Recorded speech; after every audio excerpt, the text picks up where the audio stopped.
Bases dropped on a Thursday morning in Atlanta, Georgia. Soccer Down here is live, November 8th edition. Jason Longshore, John Nelson, Jarrett Smith with you this morning. Thursday Thoughts edition. Sometimes these can go all Jack Handy style, deep thoughts. Sometimes it's just laughing at things. Sometimes it's getting upset about things. That's what a Thursday Thoughts kind of show can be. There is some big action on the field tonight. It starts on ESPN2 with the USL Cup final. Louisville City trying to defend their championship against Phoenix Rising and Didier Drogba. Could be Drogba's last professional match, although he said yesterday that he has teams who are interested in signing him again. He is a part owner of Phoenix as well, so I don't know. That's kind of weird. You might leave the team you own to go play somewhere else. I don't know. Louisville will not be hosting it at Slugger Field. It will be at Lynn Stadium on the campus of the University of Louisville, a much better soccer environment than Slugger Field and turf over the infield and all kinds of problems. The nightcap tonight, Western Conference semifinals, leg number 2, Seattle Sounders hosting the Portland Timbers. That's going to be interesting on a number of fronts. The biggest one is Seattle's Chad Marshall will miss the match after having surgery to repair a torn meniscus suffered on Sunday. I'm not up on my meniscus surgeries, but I don't think he's going to be ready to play tonight. Christian Roldan is a game-time decision. Groin injury suffered on Sunday. There's a couple other players who are banged up. We'll see who can make the quick turnaround since Seattle is being bumped from their stadium due to a car show this weekend. And, yeah, that's really what's going on.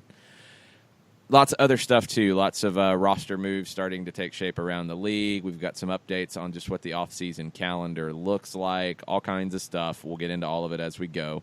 But, John, Jarrett, let's start with you, Jarrett. What are your Thursday thoughts this morning?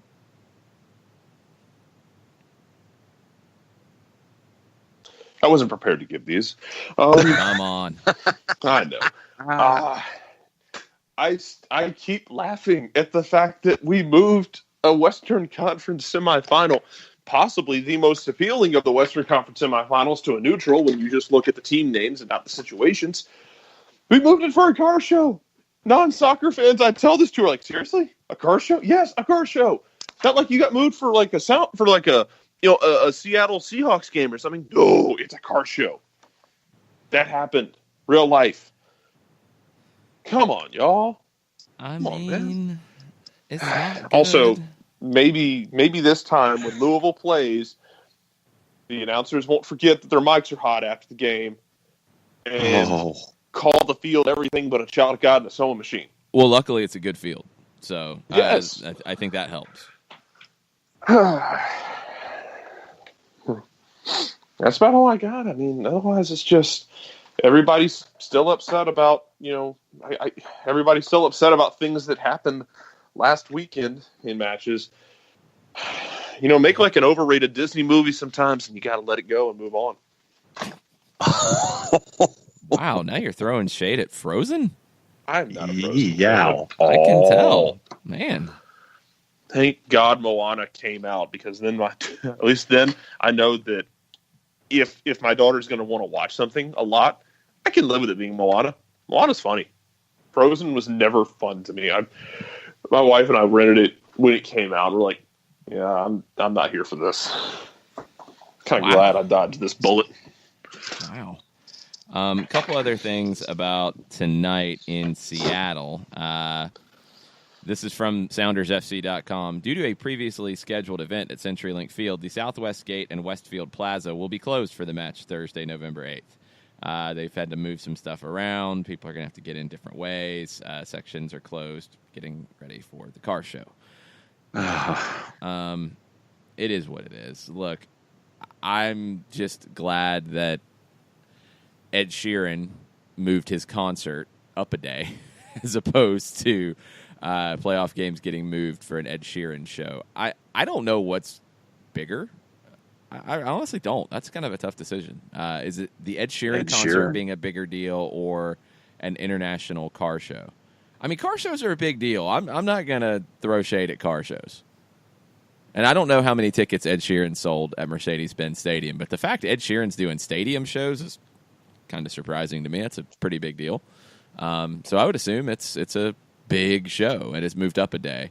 That happened when the playoffs were clinched. Car shows not moved, so I don't know. Seattle, we'll see how they do tonight. John, your Thursday thoughts as we get started. From sportshealth.com. Okay. Quote, the patient may need crutches for about 6 weeks and can return to playing sports in approximately 3 months. Example 2, colon. A patient who has surgery to repair a large meniscal tear as well as knee laxity may not be allowed to bend the knee for 4 to 6 weeks. Yeah, no surprise. So, yes. So Chad Marshall not playing tonight. Yeah, it was just kind of weird the way Seattle announced it. I mean, I guess they just took that for granted that people would know, okay, surgery, yeah, he's not playing. But they kind of left that a little ambiguous, which was odd. So I am looking forward to seeing the USL Championship tonight. And Lynn Stadium, I did the math. It's a capacity of 5,300, but it'll be a great atmosphere for the last game of the year in the USL, which reminds us that the USL Championship, League One and League Two, are coming at us faster than we think with the season ending. And there's going to be a lot of movement next week. Chattanooga is going to be revealing their crest. I think it's a week from today, actually. So the Chattanooga franchise is going to be releasing their crest to the masses and having a big reveal and all that kind of stuff. So, yep, the early thoughts, Chad Marshall not playing, and looking forward to a title game tonight.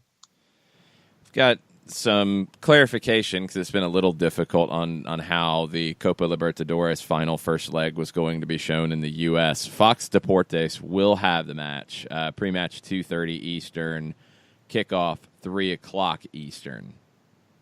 Boca in English just tweeted that out. So that will be available. There was a little bit of question. It didn't show up on my my guide earlier in the week. So Fanatis.com will have it as well. But Fox Deportes, if you have that or if you can get that, that's one way you can watch Boca and River this Saturday afternoon. All kinds of stuff on the rumor wire that's starting to pop up. We're at that stage of the year where teams have been eliminated. Just options are being picked up, reports about who's coming back. Minnesota, Jeff Reuters reporting that Brent Kallman will be back with Minnesota through 2022, which is a really long extension. He's played 47 games over the last 2 years. They've also been the worst defense in the league over the last 2 years. I don't know how much of that you can put on Kallman, but he's played for the club since 2013. He started in the NASL Minnesota United group. Started getting a lot of playing time in 2016 as they started preparing for the jump to MLS. But a little surprising to see a 3-year deal for a player who, if Minnesota upgrades the way that I think they have to, would probably be a depth piece. But he's a local guy, and he would be, I think, a part of the club in some form or fashion regardless, even if it is as a depth piece. So we'll see what happens there. Inter Miami's being linked to potential players already. This is bold. Reports out of Peru are indicating that Inter Miami has beaten out LAFC to sign Peruvian under-20 international center back Aldair Fuentes from Alianza Lima. He would, of course, since Inter Miami's not starting until 2020, he'd have to be loaned out. He could just stay at Alianza Lima until it's time to come to Miami at the end of 2019. Probably be a smart move all the way around for a young player, but this is an international youth center back. Good to see from Miami. They're already starting early on building their core up. Jarrett, we've got some bad news for your San Jose Earthquakes. It looks like Jefferson Quintana is leaving. He threw out the "Thank you, San Jose Earthquakes, for the opportunity. Until next time, and good luck" tweet. Yeah. I would say the season can't get any worse than this last one. So I'm just going to stick with that. It's sad, but I'll see what they do. San Jose could actually be an interesting watch this offseason and not next offseason. There's room to fix things There's plenty of room to fix things because there's plenty of things to fix. It's kind of like renovating a bad-looking house on an HGTV show. Like, where do we start? Well, you pretty much start wherever you want. Well, what do we have to do? Oh, pretty much everything. Yeah, there's no real list that it has to be done in this order. It's pretty much start from scratch, tear it all down, start again. Quintana was on loan from Peñarol in Uruguay. 6'4", 21-year-old, now 22-year-old center back. He played 13 matches, started 10 for the Quakes this year. So it looks like that loan is not being picked up. Here's the big bit of news that I thought was very interesting that's popped up this week. So Austin FC. Ian Thomas of Sports Business Journal had a very interesting tweet that I haven't seen get a lot of play yet. Precourt Sports Ventures, according to Thomas, already has gotten several commitments from potential sponsors for the team in Austin, deals that sources said would make it a top 5 club in Major League Soccer in sponsorship revenue. I didn't expect that. I did not expect Austin to be able to get that type of sponsorship that quickly, and that's been one of the knocks on Columbus is what the sponsorship dollars could look like. John, you identified a few different corporate HQs that are based there. Some pretty big names. Yeah, and a lot of folks are looking at Indeed as possibly the one that would be on the front of the kit. Okay. I don't know what home away is. But apparently Whole Foods and Amazon are both plugged into the Austin scene as well. So, I mean, that's a pretty big 4. And knowing 3 of the 4, I'll assume that Home Away is a big 4th. But, yeah, when you've got Indeed, Whole Foods, Amazon, and Home Away, those are pretty solid names that could be on the front of a kit. And that's a big part of it. And I know, the way the whole Crew, Austin, Precourt stuff has gone down has been really ugly, but being able to bring in more via sponsorship revenue is a big part of making your business sustainable at a professional sports team level. And if you're able to go from the bottom in this metric or near the bottom consistently to a top 5, well, that's why you're looking to make a move like this. There's still hurdles to jump over and hoops to climb through for Precourt. But things are starting to fall into place, and this, I think, would be a very good sign for Austin FC. I still have the question as to how you're going to handle the expansion process, and I think it's been intentionally vague because of questions about Austin, questions from other cities. San Diego looks to be in trouble now after the vote that didn't go their way. There's lots of stuff up in the air. I'm still not going to be surprised if they go to 30 teams, with Austin being one of the final 2 and one of the other finalists getting the other one. So we'll see what happens, but there's still a lot of steps to go through. You've got a Board of Governors meeting around MLS Cup. Generally, they have one at MLS Cup or immediately afterwards. So I would expect an update on the expansion process at that stage and what it looks like for the next 2 and how Austin fits into that, even though they're not technically an expansion team. It's complicated. So hopefully MLS can clarify a few things before the year is over. I would point to Atlanta United as with the AmFam sponsorship. I mean, as many corporations as there are in Austin, they might go outside and find something. They could. Atlanta went out and got AmFam on the front of the jersey when there's a ton of Fortune 500 companies in Metro Atlanta. And all the mock-ups we saw, had Delta, they had Racetrack, they had Coca-Cola. Waffle House. That sort of thing. Waffle House. That would be amazing. Just because then you start taking, like, Waffle House to Vancouver, and I don't know if they have Waffle House in Vancouver. No. I'm going to guess they don't. And that would be a very, like, if we're gonna send any of our culture to different places, Waffle House is pretty high on my list of things to send. Krispy places. Kreme. That's Carolina, though. Like, if North Carolina, like, if Charlotte gets a team, put Krispy Kreme on the front of the Charlotte team. Yeah, Tepper'd be all over that. I could go for that. Then they have like Krispy Kreme stands at the games. Oh, So Need at Waffle certain House. points in the Waffle House match, here. like after goals, the red light Hot would come on. donuts. Oh yeah. Yes, it's hot. The hot light would come on, and then Yeah. everyone gets a free donut if they have a shutout. There you go. Marketing plan Just- set. Krispy Kreme. There you go. Book it. Go ahead, Give hire Jared a me. cut, and you're good to go. Yeah, and for every shutout, fans can take their ticket and get a free donut or 6 free donuts. Your local Krispy Kreme the day after the game. It's kind of like the thing that Moe's did with Atlanta United until Moe's had to cut their promotion because they were going to go out of business. Yeah, we'll give you $1 off a burrito for every goal Atlanta United scores. Atlanta United scores 7 goals. Well, we're not doing that anymore. Yeah, then New England shows up, and things Yeah. go haywire. All right, we're going to take a break. We're going to get into some of your Thursday thoughts. Send them our way on Twitter, @SoccerDownHere. Also some other stuff around the league, around the country. And, hey, there's a big game in Atlanta on Sunday. We'll start talking about Atlanta United NYC. 9:30, Felipe Cardenas of The Athletic will be joining us. I'm sure we'll talk Atlanta, New York. I'm sure we might talk a little bit about Boca and River as well. Big weekend of action coming up. Stay with us. We will be right back. The average time a resume spends on an HR manager's desk is 7 seconds, and most of them are tossed aside. Now imagine if one of those resumes belonged to Yasmin, who was Living in a shelter, juggling 3 jobs. I had to be resilient.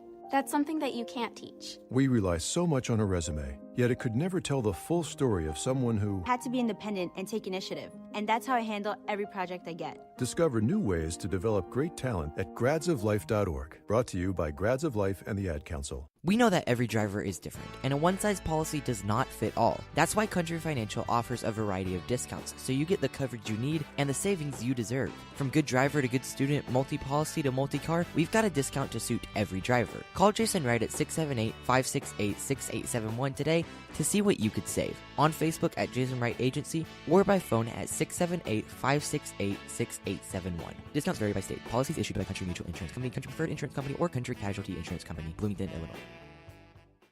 Hey, hon, what you doing with your phone? Taking pictures? No, I'm asking it questions. Like what?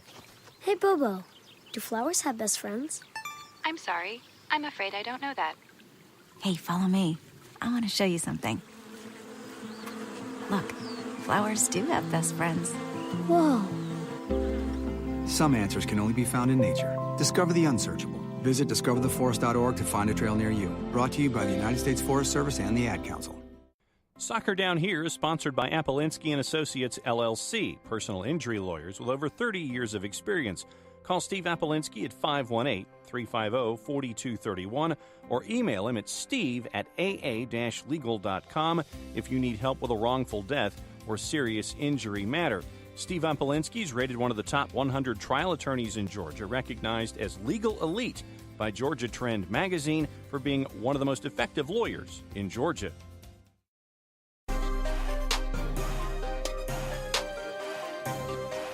Welcome back. Soccer Down Here. Thursday thoughts for November 8th. Jason Longshore, John Nelson, Jarrett Smith with you this morning. And I think John is trying to learn about HGTV now. Well, no, I just with everything wrong in San Jose, I was trying to figure out which show would be appropriate in Jarrett's mind to help San Jose with a rebuild. I mean, obviously there's Extreme Makeover Home Edition, but that's on another network. You've got like Fixer Upper and Trading Spaces. Do you get Chip and Joanna involved? Of course, they might be involved in the Austin franchise before things are done. Well, what HGTV show would be the one that would be there for San Jose? Yeah, Chip and Joanna would make sense, but they're out there near Baylor. I don't know if they'll leave Texas. Also, they just stopped their show. So, tears being shed by many, including my wife. But I don't know who you would go to for this, for what show you would do. Like maybe Property Brothers go out there and start helping out, trying to fix the franchise out in San Jose. You could do Chip and Joanna though, just because San Jose with shiplap. That's pretty much all we would get. We changed San Jose. What happened? We added a sliding barn door in the dining room. That's all. That's all. It's going to add a couple wins a year. See, that was my question. I'm lost, but all righty then. We do have an update from the artist formerly known as TLC. Home Away is an Airbnb type of company. Okay. So, but I'm kind of with Jared. I think you can't focus on just local companies for the front of the shirt anymore. I think Atlanta has shown that. Austin is an emerging market that I could see somebody from outside wanting to get in on, for sure.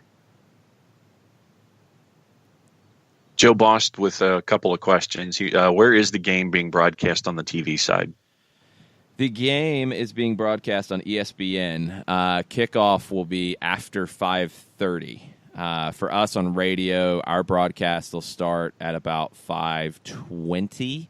We'll be coming in after Falcons post-game. So 92.9, it's a triple header of Atlanta sports on Sunday. Falcons post-game, us post-game, extended post-game if we don't go to extra time and penalties, and then Hawks and Lakers at 9 or 9:30 in the nightcap. So it's going to be a busy day on 92.9 The Game. But TV, ESPN, and broadcast time at 5:30, but they're coming straight into it from Kansas City RSL. And then Joe had a Thursday thoughts. He says, I'm a little concerned about yellow card accumulation, especially with #Geiger calling this match. I know Tito, Eric, and Joseph got yellows as chippy as the last match was. We don't need anyone missing a conference final. Can't worry about it. You honestly just can't. That's the thing about yellow card accumulation in a World Cup type tournament or MLS Cup playoffs or anything like that. It's there. It will happen to somebody. You just have to deal because every team's going to have to deal with it. I mean, the good thing is Tito and Joseph are two guys who aren't really in position to pick up a ton of yellows. Remedi's in a tough spot. It's going to be very hard for a holding midfielder to not get another yellow at some point in the postseason before you get to MLS Cup. So you just have to try to push it off out of your mind as long as you can and just play. Because you can't, early in the game on Sunday, if you're Eric Remedi, you can't back out of a challenge because you're worried about picking up a yellow that would prevent you from playing in the first leg of the Eastern Conference Finals and give up a goal that levels the series. So you have to just play the game in front of you, and if you get suspended, you get suspended.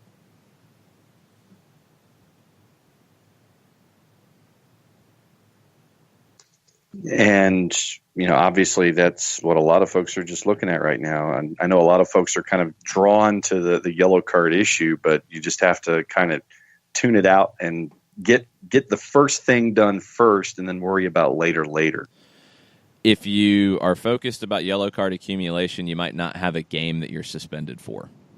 That's what it comes down to. So it's just you got to take care of business first. And I'm trying to see if there are any other Thursday thoughts before we have Thursdays with Felipe. Felipe will join us in the next segment. Couple other things that are out there. New England has 19 players coming back for 2019 after the season they had. You have a 30-man roster. Of course, you can loan some guys out, and there's probably a few of the 19 that would be more long-term project. But little surprised that you have that many guys that are under contract for 2019 already. A couple guys that you need to keep an eye on. Claude Dielna, his option was declined. No surprise. A couple of USL guys I think will definitely find a home in USL. Mark Segbers, who was a draft pick this year, he spent a lot of time on loan. Femi Hollinger-Jansen is a player who's kind of bounced back and forth over the last couple of years. Forward who has done well in the second division. I think that's probably the spot for him in 2019. The two that are intriguing, Chris Tierney, who was injured when Atlanta went to Gillette Stadium back in May. Solid left back. It's been with the Revolution for a long time. Great left foot, great delivery on set pieces. Speed, bit of a concern with him. He's out of contract. Juan Agudelo will be out of contract. Now, for guys who will be out of contract, and this is something to keep in mind just in general, it will change for teams that are eliminated later in the playoffs. But for New England, since they are already done, They have until Tuesday, November 20th, to make a bona fide offer to any out-of-contract player eligible for the re-entry draft. Tierney would qualify for free agency if he is not re-signed. Free agency will open on December 11th at 3 p.m. If you remember back to last year how all the chaos ensues immediately after the MLS Cup final, there will be a half-day trade window again. We've seen chaos in the half-day trade window before. That's going to happen after MLS Cup. Don't know time frame yet. They haven't announced it, but roughly your calendar will look like half-day trade window followed by the expansion draft, which I'm guessing would be the Tuesday after MLS Cup. Then you have a waiver draft. Then you have the re-entry draft. Free agency will open in the middle of all that, and we do know that's December 11, 3 p.m. Dates, details, times, all that will be announced by MLS at a later date, and probably during the international break. If I remember back to previous seasons, that's where they'll drop that kind of news. Dallas has 21 players who are already under contract for 2019. Now, I think they have a number of guys who are homegrown signings who probably won't be with the first team next year, will probably be loaned out. The names that are not on their signed list for 2019, and the reason we know this at this point is Dallas has been eliminated. They have a segment of off-season training, and to be eligible to train, you have to be under a guaranteed deal for 2019. So they announced a list of players, 21 of them, who are eligible to train. Names not on that list, there's a couple that are intriguing. Ja'Cory Hayes, who had a great year and kind of pushed Kellen Acosta out and earned that time. Victor Ulloa, who was part of that as well. Both of those guys are not training, not under contract yet for 2019. Roland Lamah, wouldn't surprise me if he doesn't make his way back in some form or fashion in the league. Tesho Akindele, Ryan Hollingshead.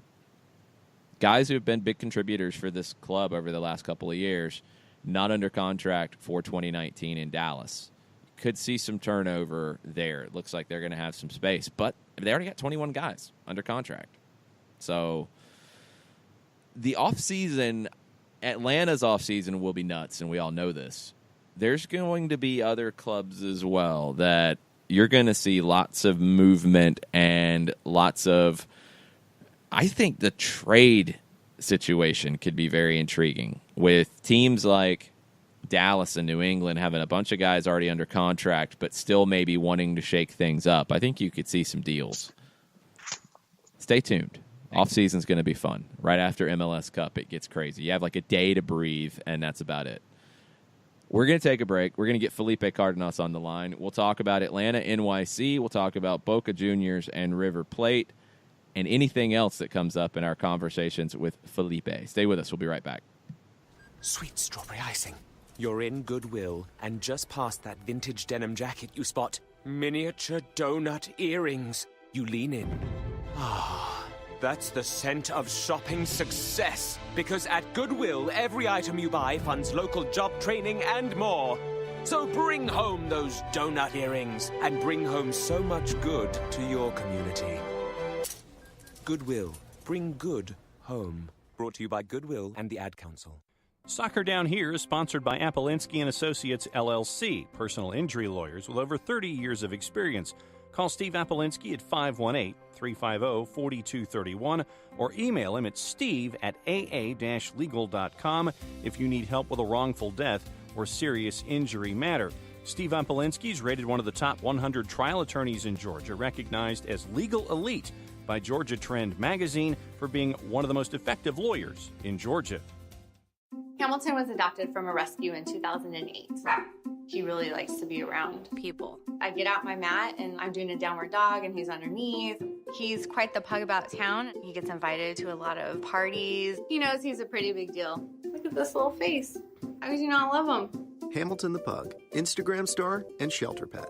Amazing adoption stories start in shelters. Visit theshelterpetproject.org to find a pet near you. Brought to you by Maddie's Fund, the Humane Society of the United States, and the Ad Council. As a business owner, you know that every year brings new challenges and opportunities. The success of your business demands expertise and focus. And Country Financial can help you keep that focus by helping ensure you have the right insurance protection in place to meet your goals. Jason Wright can help you create a customized insurance plan that has coverages designed just for your business. Give Jason a call at 678-568-6871 or reach him on Facebook at Jason Wright Agency. Coverages vary by state. Policies issued by Country Mutual Insurance Company, Bloomington, Illinois.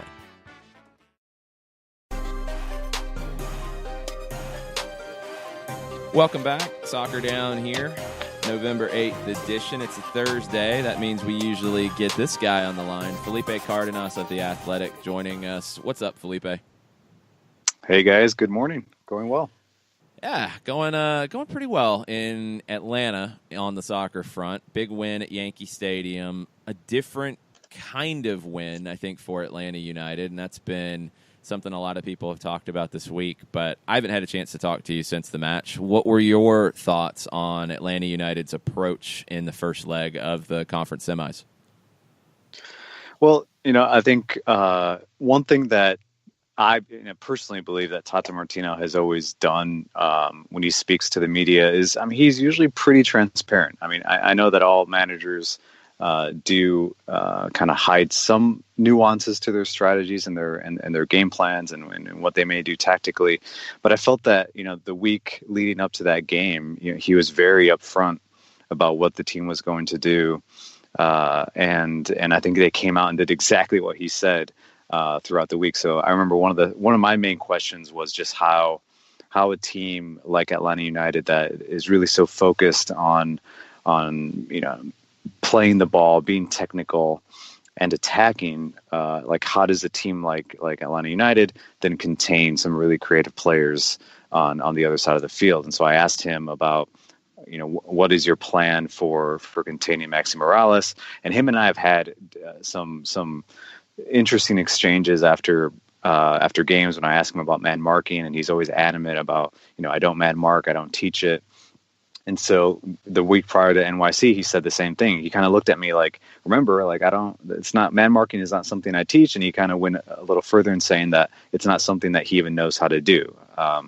As a player, he was more of a creative 8. He was always on the ball, so it wasn't his thing. But, I'm not saying they man marked, but I really do feel like there was a collective instruction from some key players like LGP, Lorenowitz, and Remedi to really essentially play a lot harder and get physical with Maxi Morales. I think they did that. I think that was key to the game.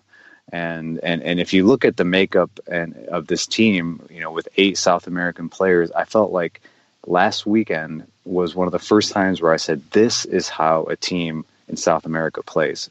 This is how a team in South America plays when it's not about style of play and identity. It's about getting a result. And for me, it was very typical of the matches that I grew up watching, where the fouls were very professional. They were very purposeful. The team was locked in on roles that they may not be accustomed to. Essentially attackers playing defense and being a little bit more risk averse than what they're used to. So I thought the game plan was pretty masterful. It was pretty well done, but more than anything, the players executed it, brilliantly. Was there a seminal moment for you early on where that light came on for you going, okay, yeah, now they're playing this way? Or was it just more of a collective effort as you're looking at it from a 45 or a 90 minutes? Was there that first moment where you sat there and said, yep, okay, they are playing this way?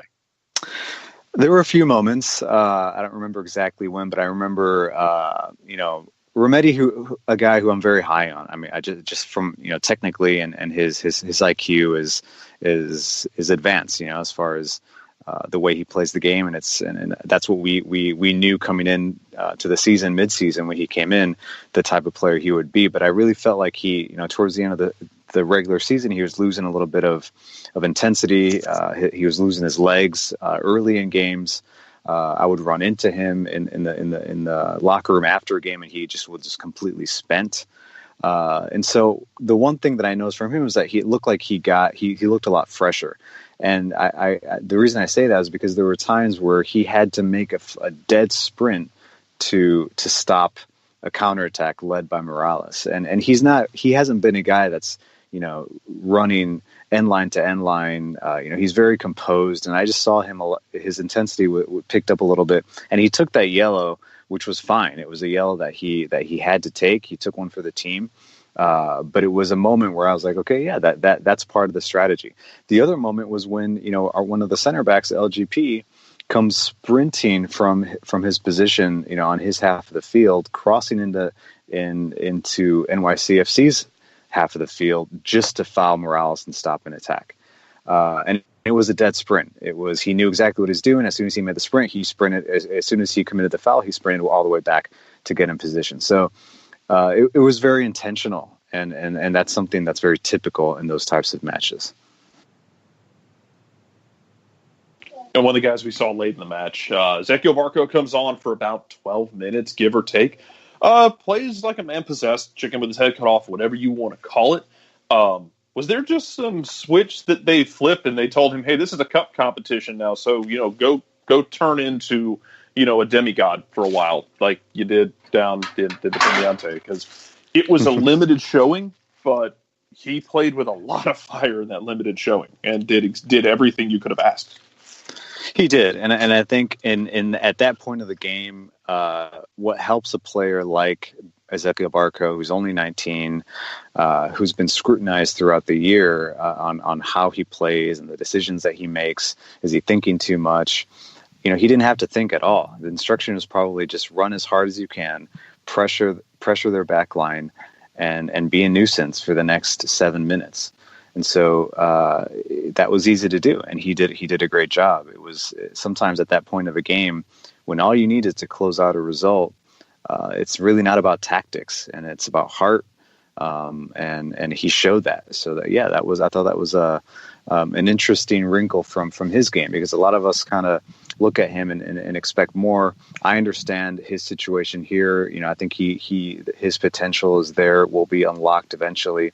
He hasn't had a great year for several different reasons, but he can still be. Maybe going into the end of this season, he will become more of a role player instead of a player that comes on and we expect to completely change the game and do something fabulous.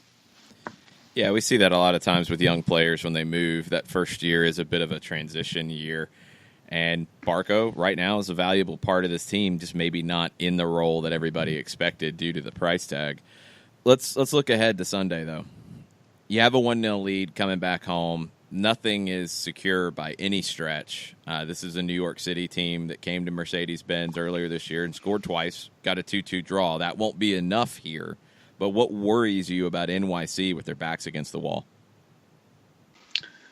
I think the fact that their backs are against the wall, they'll come in with kind of, knives between their teeth. They smell blood in the sense that they have nothing to lose. They have to play well. They have to they have to impact the game immediately. And for Atlanta United, they need to understand that the way that they went into Yankee Stadium is, their mentality, their intensity, their game plan, really being locked in for 90 minutes plus. That's what they should. That's the expectation, and that's what they're going to get from their opponents on Sunday. I think for Atlanta United, now they're back into what exactly is our game plan when we play at home. They want to put this game away. They get an early goal or two, and the game's over. So that'll definitely be something that I think they'll look to do. I think they want to start fast. They want to put NYCFC on their heels and really disrupt whatever game plan they have of going forward and looking for that goal. But they'll have to be careful, when I talk about Atlanta United, because they've been punished at home several times when their intention is to get an early goal and really put a team behind the eight ball early. they've been punished. They've gone down 1-0 at home to DC and some other occasions. So that's something to look for. NYCFC does play well in Mercedes-Benz Stadium. If you go back to the last game, they were awarded a penalty, and then they scored just a worldly, golazo from Ring. So it was an even match, but it wasn't one where they dominated, where they, I don't have the stats in front of me, but I felt like it was more tactical than anything else. And this time they will have to open up a little bit more, and they'll have to do it earlier. So it'll be interesting to see how forward thinking Atlanta United is early in that match.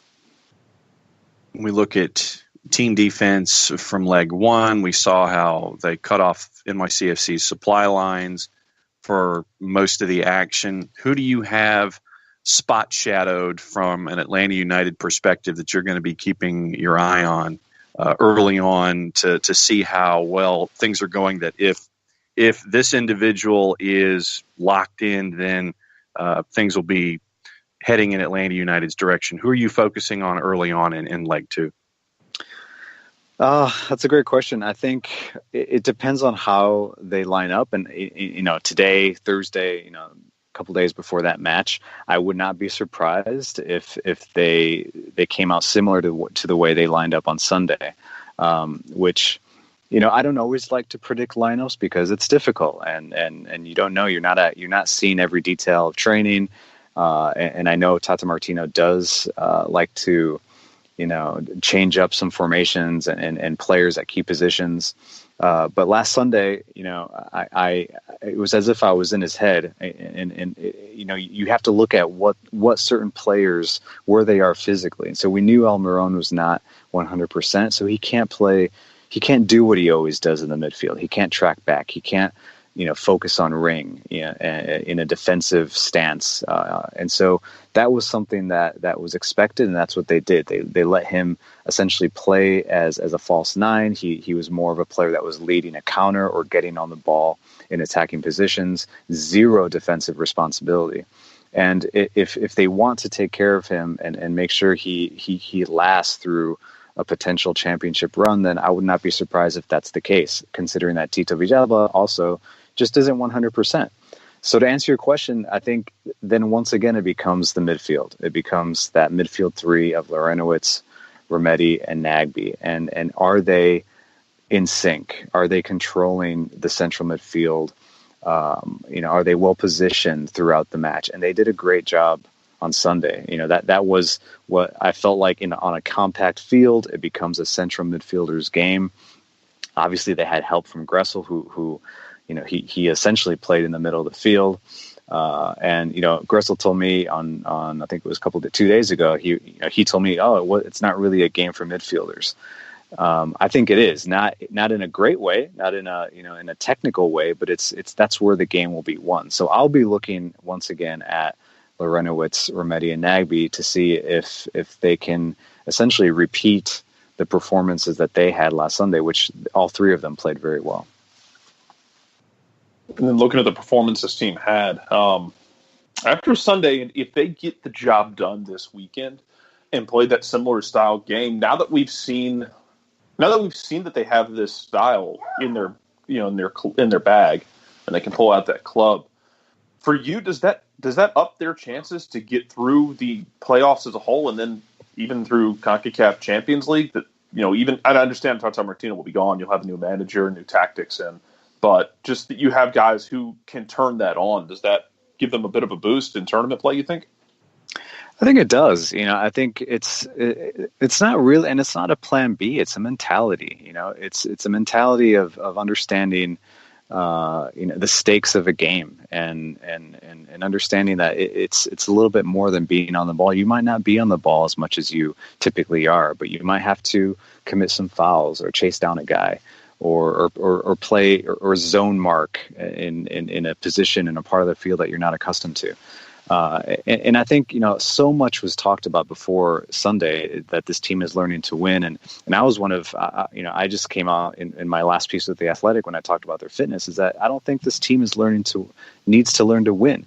Now, do they need to learn possibly how to play differently and and understand that they're, even though their DNA and their identity is pressing and playing vertically and playing direct, that's fine. They can still keep that. But can you place a different style that, it's essentially an ugly way to win? And I was talking to Joe Patrick at training a couple of days ago, and I remember, Jose Peckerman in Colombia was criticized so often in big games, because he would essentially play with three defensive midfielders, or the tactic was more of, play long and into Falcao, who was always by himself, and kind of hope for the second ball. But guess what? They would get results that way. That, when they played Peru, the day that the U.S. was eliminated from the World Cup against Trinidad, Colombia was in a must-win game in Peru, in Lima. And that's how they came out and played. They played very similar to what Atlanta United did. Purposeful, intentional fouls, very risk-averse. But when they attacked, it was with a lot of purpose, and they wanted to be dangerous, and they came out with a huge result. So sometimes, and Peckerman said that, this is qualifying. We need to get points no matter what. And this is what this team, Atlanta United, and other teams in MLS need to understand in the playoffs. At this point, it's about getting through no matter what. Getting through no matter what. That applies to the other big game this weekend. Boca and River, Copa Libertadores, first leg of the final. Not letting you get away without commenting on this. And we will have a 1v1 sometime tomorrow on the network. Felipe and I are going to get more in-depth about Boca River. 3 o'clock on Fox Deportes is the kickoff time, 2:30 pre-match. I mean, you've got houses being burned down. You've got thousands of media credentials with nowhere to put media. How insane is this going to be on Saturday? Yeah, I think last week on the show I was like, there are no words, and I'm still there. There simply are no words, because this is a very historic match. It's always the biggest derby in world football and world sport, and now it's essentially been doused with gasoline and matches have been lit. So it's a huge game. It's historic. And I think if you look at the two teams and their expectations and the pressure that they're under, enough of that isn't reported. I've been reading a lot about the game, and I know that, there was a scare from in training for Pity. He did not train on Tuesday. And the media really, was adamant about what was wrong with him. Does he have an injury? And then he came out yesterday, practiced well, scored goals. The same with on Boca's side. They're a little bit banged up, and they got into tactics, and that Bardos Esqueloto trained with two forwards, which they never play with two forwards, but he had Benedetto and Avila, who's kind of like their big number 9. Training together, even though we should expect to see them in their typical 4-3-3. And so that's the tactical side. On the other side, the emotional side, the pressure that the fans feel, whoever loses this final, and this is how I see it. And I think this is, if you ask the diehard how they see it, whoever loses this final will never be the same. They will be remembered for this loss. It's like taking the U.S. men's national team and their failure in Trinidad and kind of the scrutiny that the players that were on that team and on that field have gone through. Take that and just magnify it, beyond, into unthinkable proportions. And that's the pressure that these teams are under. They'll always be Boca. That they will always be River after the final, but they don't want to be the team that lost this final. That may never happen again. And so the pressure must be immense. And I think certain players handle that differently. Cristian Pavon, who is one of Boca's, danger men, he plays on the wing. Yesterday he got an insane eagle tattoo on his chest. I don't know if that's how he's coping with the pressure, but it was pretty crazy that, a couple days before the game, he thought, I'm going to go get this wild black eagle on my chest. So everyone is dealing it differently, and there will be several different factors involved. The weather looks like it might rain, so that'll obviously change the way the game is played. I think in the end, you have to look at who comes into this game in better form, and it's really difficult to put that, to essentially define who the favorite is. And I think that's what makes this game so fascinating.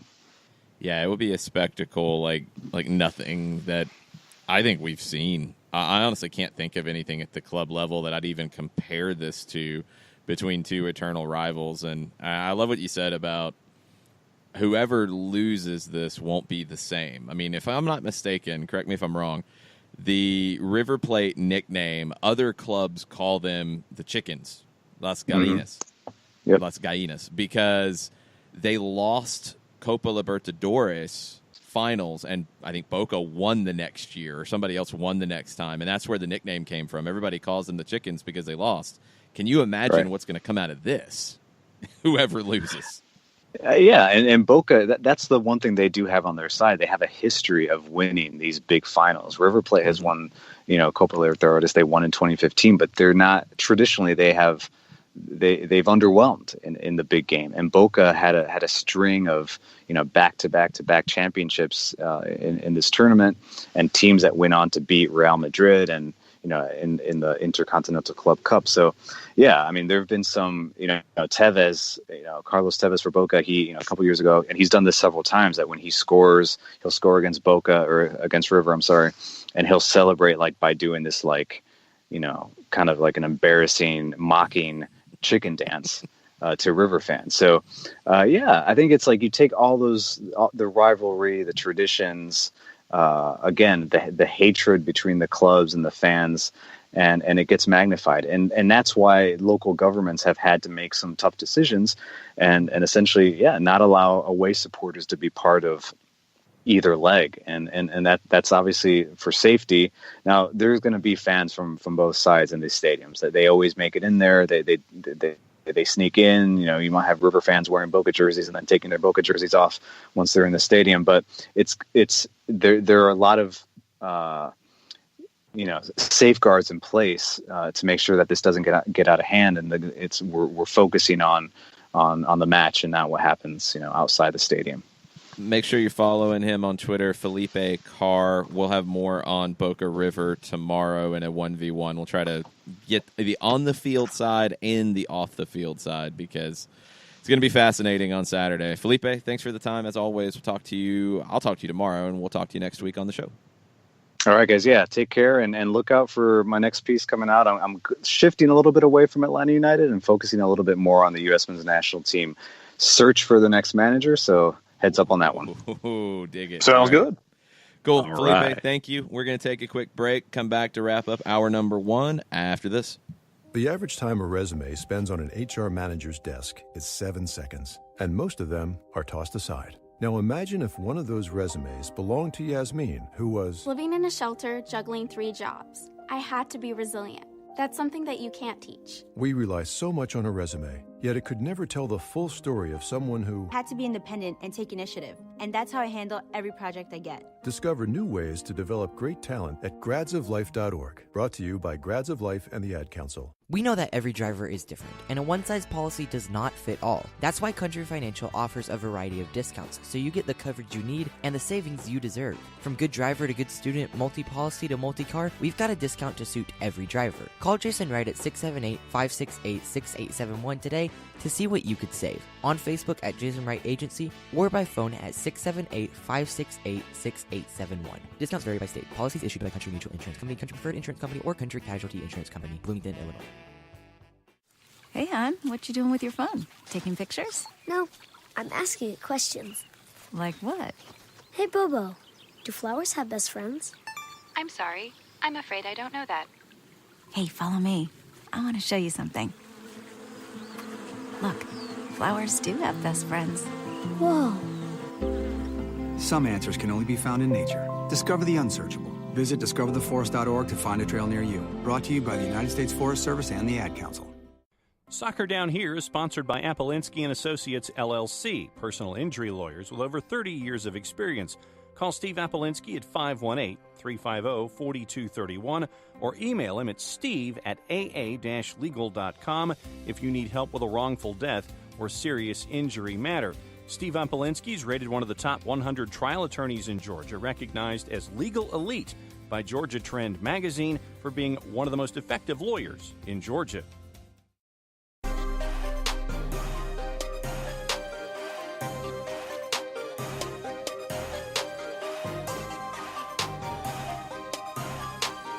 And we're back. Soccer Down here. Final segment, hour number 1. Thursday thoughts. Share yours with us on Twitter at Soccer Down here. And Katie Weaver has a question for Jarrett, John, and you're going to have to lead us into this one. Okay. First segment of the show, we started talking about what show on HGTV would best fit San Jose. And, is it Fixer Upper? Is it Trading Spaces? Do you need Chip and Joanna to help things out? So Katie asks, and she says that, Jarrett, your shiplap and sliding, see, I had to say that very carefully, shiplap and sliding barn door for San Jose idea is comedy. If San Jose needs HGTV, which team is a Bravo show? And see, I don't know the answer because Bravo's not on the TV or wasn't on the TV when I came home. It was HGTV strictly, so I'm not as well versed on that department. So, I don't know. I'll work on something, though, in my spare time and come up with a show or a network which we can identify with every club that needs to fix itself, because there's a few of them in this league. Because I figured maybe Real Housewives of South Beach would be Inter Miami coming in, something like that. Let's see. That's a bold thing to put on Inter Miami before we have players there. So I don't know if I want that. Well, you look at Beckham. Beckham instantly is that gravitational pull for something of Real Housewives with Victoria. Well. I don't think Posh Spice is a Real Housewife of wherever type of figure. I'm going to give her a little more credit than that. I would probably say, really, that we would be Watch What Happens Live with Andy Cohen. I have no idea what that is. It's a show that comes on after certain live events, and Andy discusses with guests about what just happened. Okay. $1 Million Listing. What would be that one?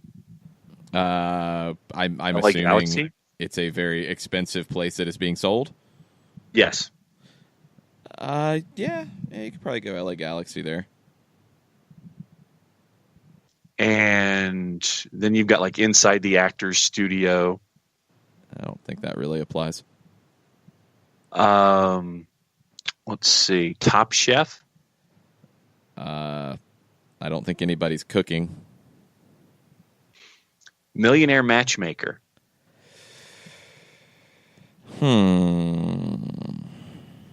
That's an interesting one. That could be Inter Miami, actually. Okay. Now, where is Say Yes to the Dress? Who airs that one? I have no idea. Know. That might be Bravo. Yeah, I think we will have to do a reality show draft for MLS teams at some other point. Because TLC is Say Yes. Well, TLC and I have now been on good terms since the mid '90s when TLC was actually educational stuff and not damn reality shows. Get off my lawn. Man, Jarrett's all kinds of fired up today. I'm just going to nominate MTV's Ridiculousness for the Chicago Fire, and I'm going to leave it at that. We're going to take a break. We're going to come back hour number 2. Get your hashtag Thursday thoughts in. We've got lots of other stuff to dig into as well. Stay with us. We'll be right back. Sweet strawberry icing. You're in Goodwill, and just past that vintage denim jacket you spot miniature donut earrings. You lean in. That's the scent of shopping success. Because at Goodwill, every item you buy funds local job training and more. So bring home those donut earrings and bring home so much good to your community. Goodwill. Bring good home. Brought to you by Goodwill and the Ad Council. Soccer Down Here is sponsored by Apolinski & Associates, LLC, personal injury lawyers with over 30 years of experience. Call Steve Apolinski at 518-350-4231 or email him at steve@aa-legal.com if you need help with a wrongful death or serious injury matter. Steve Apolinski is rated one of the top 100 trial attorneys in Georgia, recognized as legal elite by Georgia Trend magazine for being one of the most effective lawyers in Georgia. Hamilton was adopted from a rescue in 2008. He really likes to be around people. I get out my mat and I'm doing a downward dog and he's underneath. He's quite the pug about town. He gets invited to a lot of parties. He knows he's a pretty big deal. with this little face. How could you not love him? Hamilton the Pug, Instagram star, and shelter pet. Amazing adoption stories start in shelters. Visit theshelterpetproject.org to find a pet near you. Brought to you by Maddie's Fund, the Humane Society of the United States, and the Ad Council. As a business owner, you know that every year brings new challenges and opportunities. The success of your business demands expertise and focus. And Country Financial can help you keep that focus by helping ensure you have the right insurance protection in place to meet your goals. Jason Wright can help you create a customized insurance plan that has coverages designed just for your business. Give Jason a call at 678-568-6871 or reach him on Facebook at Jason Wright Agency. Coverages vary by state. Policies issued by Country Mutual Insurance Company, Bloomington, Illinois. You're listening to Soccer Down Here daily on SDH Networks, a division of OSG Sports. Find us at Soccer Down Here on Facebook and Twitter. The time is now the top of the hour. Peep, y'all.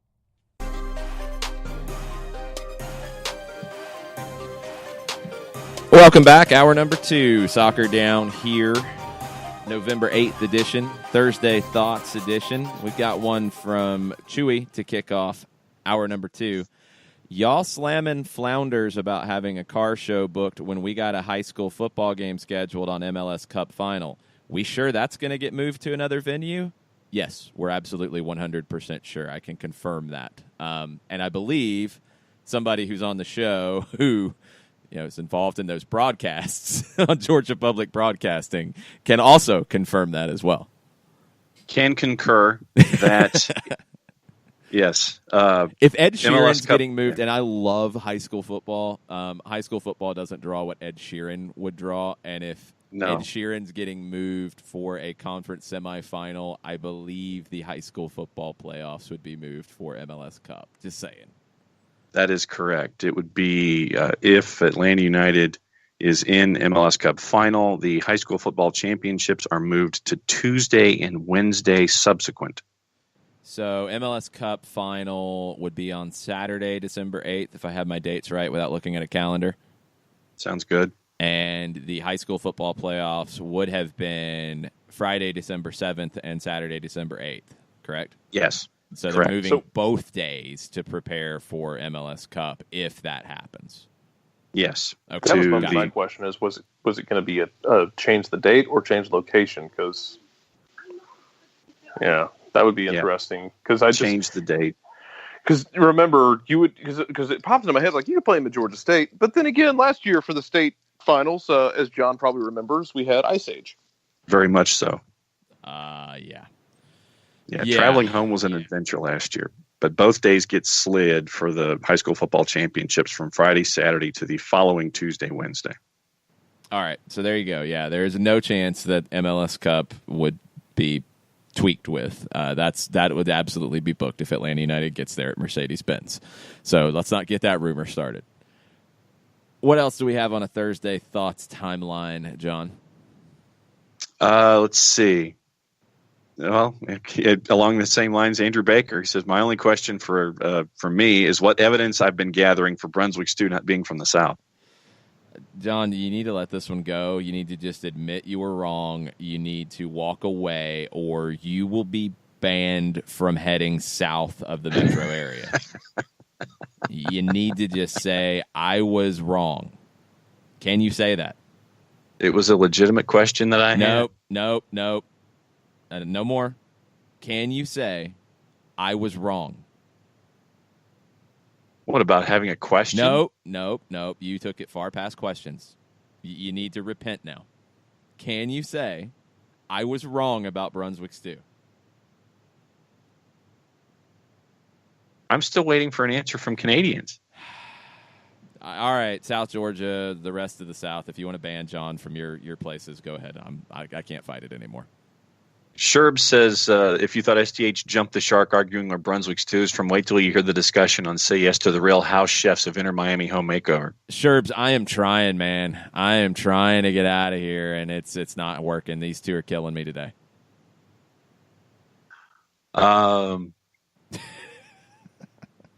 Tofka says, for the record, we're discussing the show TLC. No, we were discussing the network TLC. I have no association. Wink. Yeah. Good. I think more of you then. Yeah. Josh Eisenberg says home away sponsor could be big money in Austin. Expedia owns them, and they paid $3.9 billion for the company in 2015. That's pretty big money. So, yeah. I mean, again, I don't think it's a lock that it has to be something in Austin, but that's a big company to potentially be linked to it. So that's where MLS is headed. When you look at the way things are pushing forward, MLS is growing on social. It's grown faster than any of the other leagues on social since 2013. It's growing in every other metric. Is it growing from 1 to 5? No, it's growing steadily. But that's a much safer bet if you are a home away or another large brand wanting to sponsor something related to Major League Soccer. It's steady growth. It feels comfortable. It feels like it's going to continue to grow. You have new teams coming in, new TV markets, new TV deals coming soon, TV deals internationally that are blowing up. It's a pretty good bet right now if you're looking to sponsor something.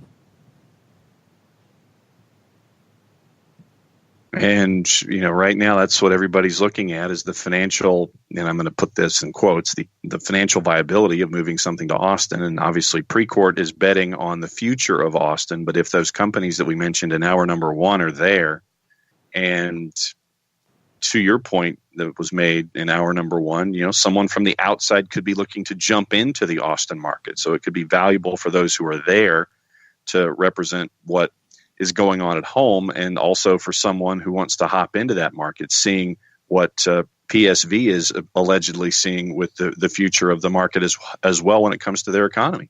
If they take their team, and yeah, it'll be 2 different names, but if they go from a market that is bottom of MLS in sponsorship revenue and they go to top 5 by going to Austin, it doesn't justify the way things have been handled, but it justifies the idea of wanting to be in Austin. It absolutely does. So let's stay tuned. There's talk. Deals are not done yet. You don't have everything done with the stadium just yet either. So there's still lots of stuff that has to get sorted out, but stay tuned.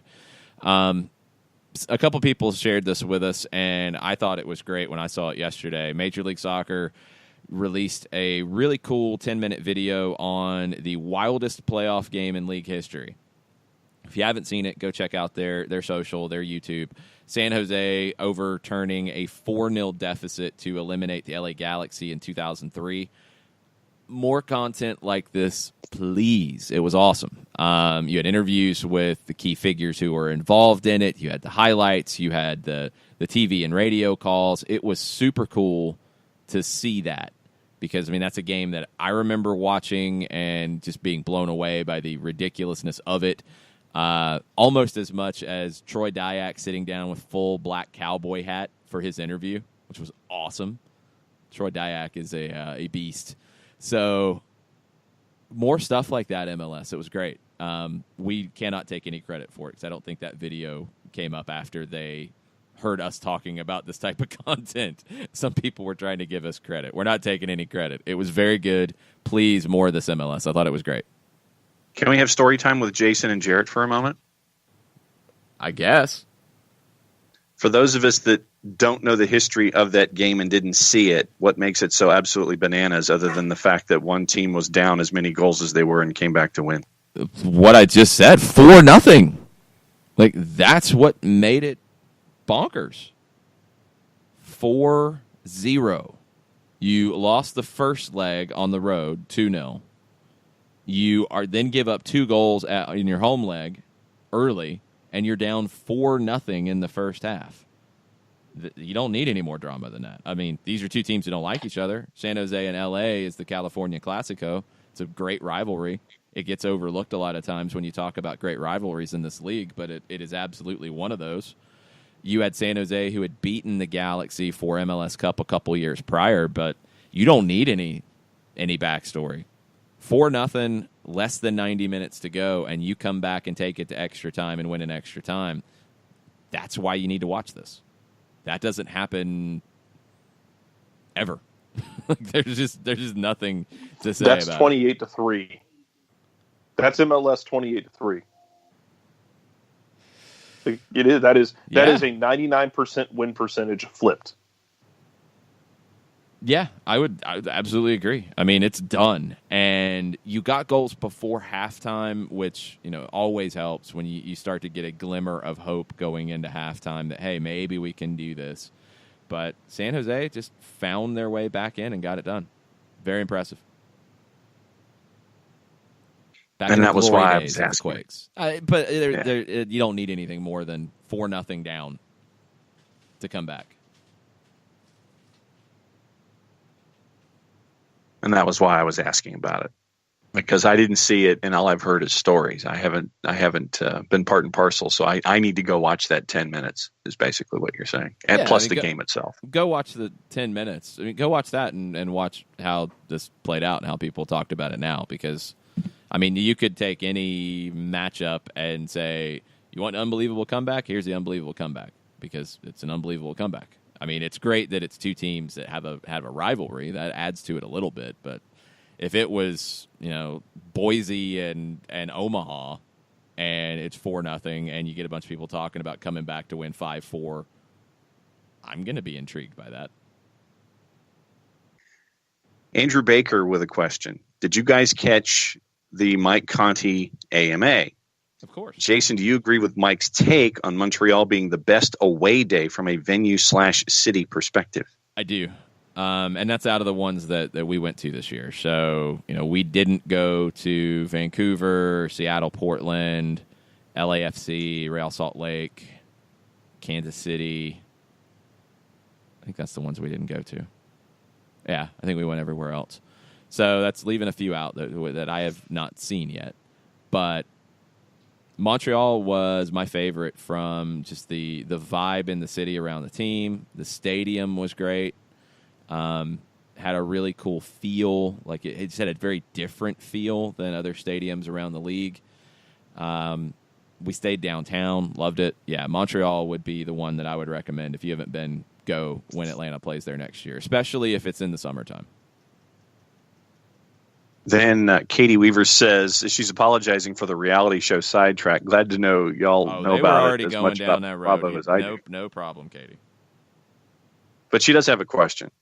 Are there any more international call-up announcements to be expected that could impact Atlanta United? # Thursday Thoughts. Venezuela. That's probably the biggest one. I don't know what Paraguay's doing in this one, if anything, but Venezuela is the one that could have an impact. I mean, I guess Jamaica is too. I don't know what Jamaica's international schedule is in this window. Romario Williams could get called up, but Venezuela is the one to keep an eye on. And I was trying to look at. You'd mentioned Miami earlier, and there was another piece of news that came out of Miami where the city attorney has now instructed city officials not to take any meetings or phone calls from the Beckham soccer group until the county ethics board resolves a complaint filed last week alleging illegal lobbying. Politics, it sucks. And that's pretty much where we're at with lots of things. But this one, you do still have a situation. You won the vote. You do still need 2 city commissioners to, I think, vote yes on some aspect of it. 4 of the 5. Yeah. 2 of them have been very against it. And now you have this part of it where there is an ethics complaint filed against the whole soccer lobbying team for unregistered lobbying. The mayor and manager and city commission received a complaint by attorney David Winker for allegedly, knowingly, and allowing unregistered lobbyists to lobby the city on the soccer stadium project. So this has got to get squared away with the ethics commission. Then you got to figure out the 2 county city commissioners who need to support this that haven't. I don't know. I mean, you would think that with the public vote that it would be moving forward, but it seems like there is still motion to try to keep it from moving forward. Just have to wait and see. I think it's going to be a little bit harder to go against it with that public vote out there, but, never say never.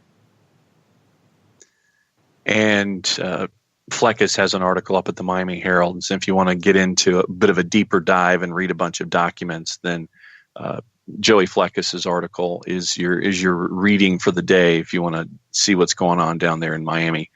Title of the article: Miami tells officials not to talk to Beckham team until ethics complaint is resolved.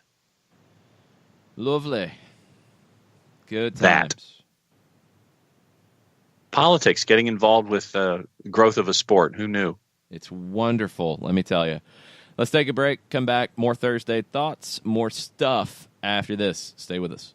The average time a resume spends on an HR manager's desk is 7 seconds, and most of them are tossed aside. Now imagine if one of those resumes belonged to Yasmin, who was Living in a shelter, juggling 3 jobs. I had to be resilient. That's something that you can't teach. We rely so much on a resume, yet it could never tell the full story of someone who Had to be independent and take initiative, and that's how I handle every project I get. Discover new ways to develop great talent at gradsoflife.org. Brought to you by Grads of Life and the Ad Council. We know that every driver is different, and a one-size policy does not fit all. That's why Country Financial offers a variety of discounts, so you get the coverage you need and the savings you deserve. From good driver to good student, multi-policy to multi-car, we've got a discount to suit every driver. Call Jason Wright at 678-568-6871 today to see what you could save. On Facebook at Jason Wright Agency or by phone at 678-568-6871. Discounts vary by state. Policies issued by Country Mutual Insurance Company, Country Preferred Insurance Company, or Country Casualty Insurance Company, Bloomington, Illinois. Hey, hon, what you doing with your phone? Taking pictures? No, I'm asking it questions. Like what? Hey, Bobo, do flowers have best friends? I'm sorry. I'm afraid I don't know that. Hey, follow me. I want to show you something. Look, flowers do have best friends. Whoa. Some answers can only be found in nature. Discover the unsearchable. Visit discovertheforest.org to find a trail near you. Brought to you by the United States Forest Service and the Ad Council. Soccer Down Here is sponsored by Apolinski and Associates, LLC, personal injury lawyers with over 30 years of experience. Call Steve Apolinski at 518-350-4231 or email him at steve@aa-legal.com if you need help with a wrongful death or serious injury matter. Steve Apolinski is rated one of the top 100 trial attorneys in Georgia, recognized as legal elite by Georgia Trend magazine for being one of the most effective lawyers in Georgia.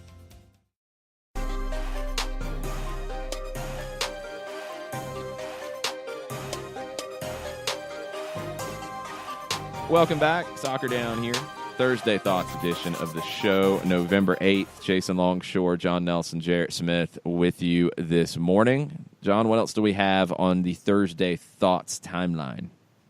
And this is a combo plate from both Sherbs and Mike Conti. Sherbs says, and it listeners, for what it's worth, I agree with Mike and Jason that Montreal is the best away trip. But Mike, in response, says that he reserves the right to change the answer once you guys go up to the Pacific Northwest next year, Portland, Seattle, Vancouver.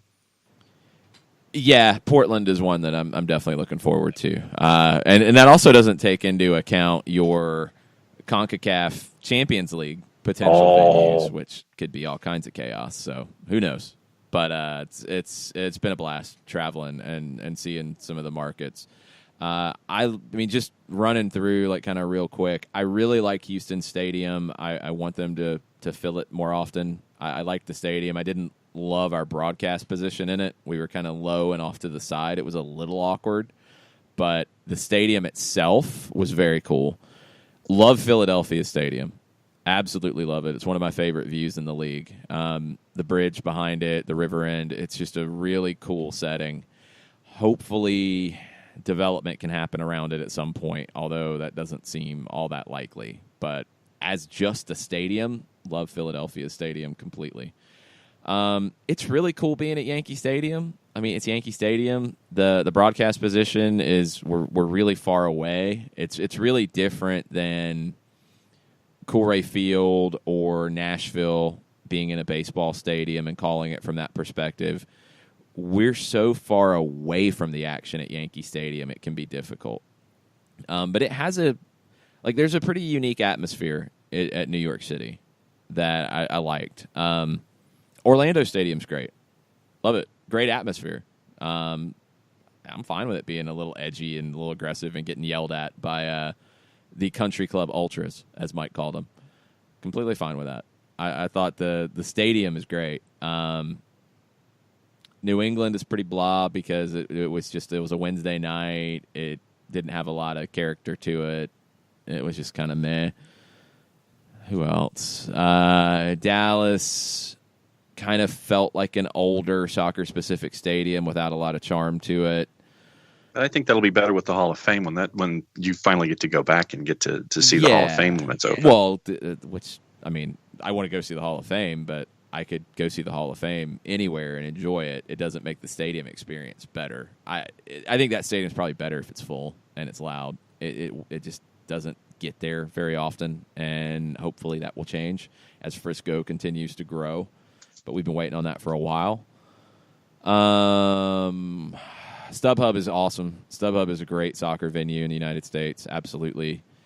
Columbus is different because it has some character to it, where I don't think Dallas necessarily does. Chicago doesn't really have a lot of character to it to me. Our broadcast position was great in Chicago. I mean, we were about as perfect as you can be, but it's kind of a bland stadium to me, like Dallas. Columbus, I think maybe just because it's first, it has a little bit different feel to it to me. I like Columbus a little bit better than the others. Philly, I think, is a step up from the basic soccer-specific stadium model. And Red Bull Arena is a great venue, too. That's another one that needs to be full at all times because it's a wonderful venue. So then let me ask the two of you this.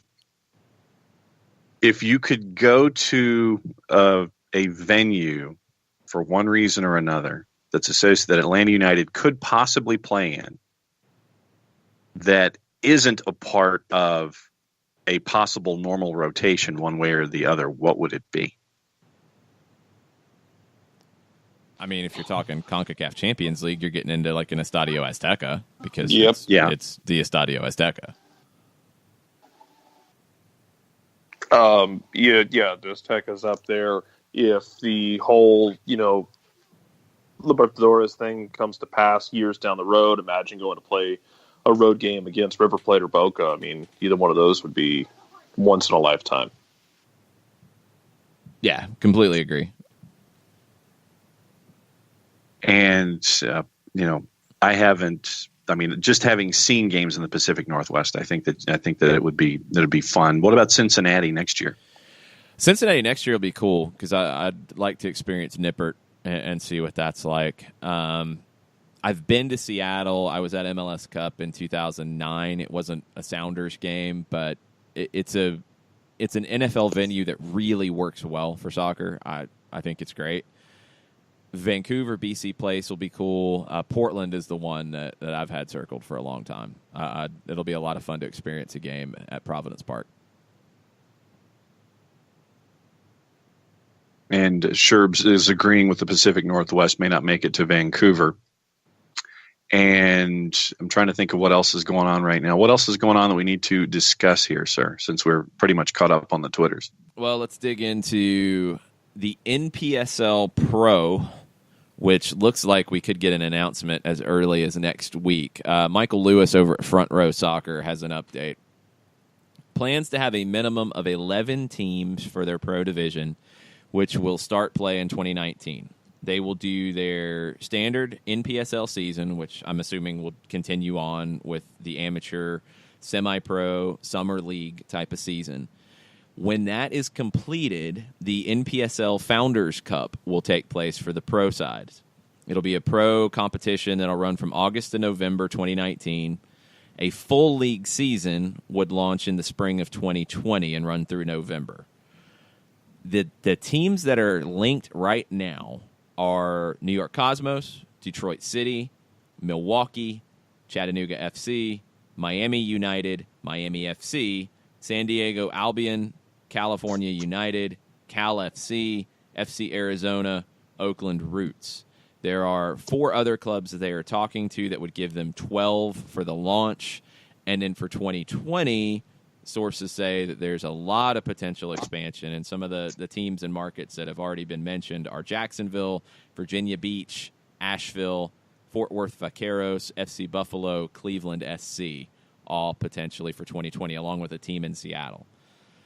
So for 2019, after the NPSL season, you would be looking at an East-West split that on the West you would have Oakland, Arizona, Cal FC, Cal United, San Diego. And on the East, you would have Miami FC, Miami United, Chattanooga, Milwaukee, Detroit City, and the Cosmos. That's a lot of travel depending on how you structure it. And this is what you come into when you try to do something like this from scratch. USL League One, there's questions about how the travel will work there, too, in the first year. And they've talked about it consistently, about how they will try to manage that and try to grow to a point to where travel is minimized. But this is a big jump for a Chattanooga FC that has a pretty big budget to go to this type of travel. I don't know what the budget is of a Miami United, a San Diego Albion, an FC Arizona, an Oakland Roots, which has a sweet logo, by the way. I don't know what kind of budget you're talking about travel-wise, but a cup competition of some sort in the fall of 19, followed by a 2020 season, and I'm assuming they would do this separate from professional league standards through the United States Adult Soccer Association, which is how they have professional players and teams currently in the NPSL. There are some questions about how that would work on signing international players and getting visas and those types of things. We'll just have to kind of wait and see how it plays out. But NPSL Pro moving forward, and Michael Lewis, Front Row Soccer, says that we could have an announcement from the NPSL as early as next week.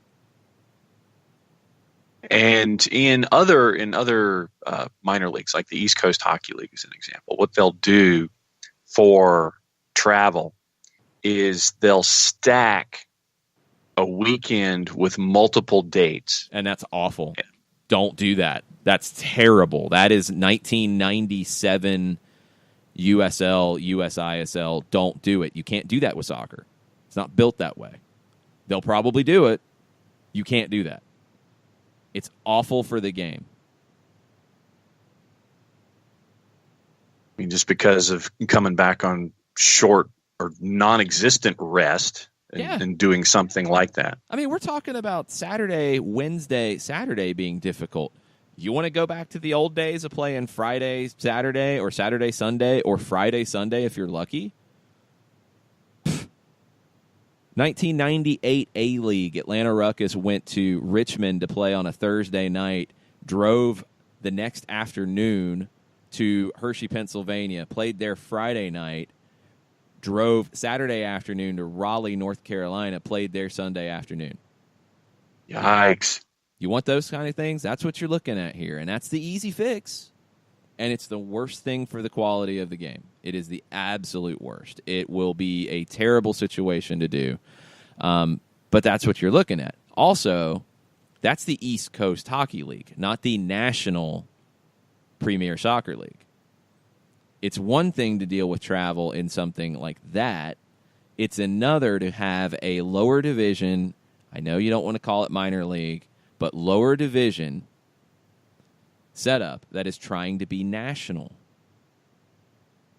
Why do you think USL went to Eastern Conference, Western Conference, and you don't have crossover anymore?